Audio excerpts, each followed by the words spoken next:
गुरुग्राम जिला के 3 गांव दमदमा, खेड़ला और अभयपुर में लगभग 420 एकड़ में जैव विविधता पार्क का निर्माण होगा और लगभग 80 एकड़ में दमदमा झील का पुनर्निर्माण किया जाएगा। लगभग 500 एकड़ की इस वृहद परियोजना की शुरुआत हरियाणा के मुख्यमंत्री मनोहर लाल और केंद्रीय मंत्री राव इंद्रजीत सिंह ने की। यह परियोजना गुरुजल हरियाणा CSR ट्रस्ट तथा EY फाउंडेशन द्वारा संयुक्त रूप से विकसित की जाएगी।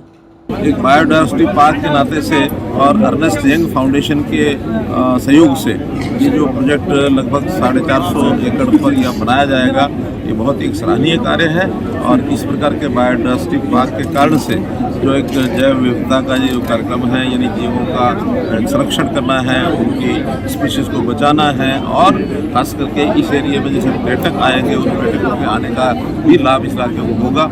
एक सराहनीय कार्य उन्होंने किया है। साथ में गुरुजल संस्था ने भी इसमें सहयोग किया है। इन संस्थाओं को मैं अपनी ओर से बहुत बहुत बधाई शुभकामना देता हूँ और आशा करता हूँ कि आगे भी इस प्रकार के काम मिलेंगे।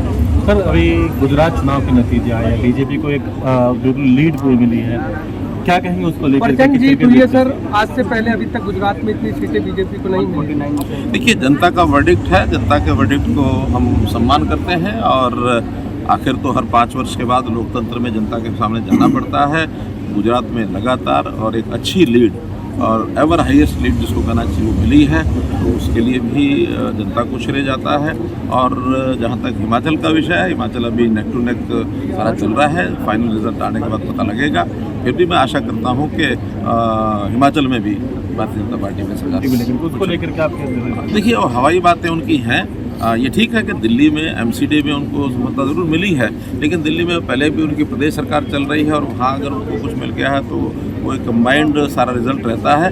लेकिन बाकी किसी प्रदेश में ना उनको कोई हरियाणा में सफलता मिली, आदमपुर में भी वो जमानत जब्त करा करके आए थे, 1.5 लाख में से 3500 वोट ले करके आए, उनको ना कुछ हिमाचल में मिला ना गुजरात में मिला।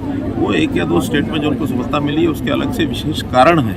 लेकिन मुझे लगता है कि जनता बहुत जल्दी उन सारी बातों को समझती है जो वो प्रचार करते हैं, और इस प्रकार का सारा विषय रहता है। जनता कभी भी ऐसी व्यवस्था को, जैसी वो व्यवस्था का प्रचार करते हैं, उसको कभी भी स्वीकार करने वाली नहीं। कैसे देखते हैं सर, क्योंकि अंतिम लंबी हो जाती है जब काफ़ी लंबे समय तक सरकार? देखिए, भारतीय जनता पार्टी की नीतियां, खास करके देश के प्रधानमंत्री श्री नरेंद्र मोदी जी का जो कार्य पद्धति और जो जनता के लिए हित में जो कुछ काम करते हैं, उन उपलब्धियों को लेकर के जनता बहुत उत्साहित है, जनता बहुत संतुष्ट है। और खास करके गुजरात जैसे प्रदेश में, जहाँ से स्वयं हमारे प्रधानमंत्री जी संबंध रखते हैं, तो वहाँ तो इतना लंबा समय जो चल रहा है उसका श्रेय जनता को भी जाता है, वहाँ नरेंद्र मोदी जी को भी जाता है, वहाँ की पार्टी के लोगों को। देश के प्रधानमंत्री श्री नरेंद्र मोदी जी का जो कार्य पद्धति और जो जनता के लिए हित में जो कुछ काम करते हैं, उन उपलब्धियों को लेकर के जनता बहुत उत्साहित है, जनता बहुत संतुष्ट है।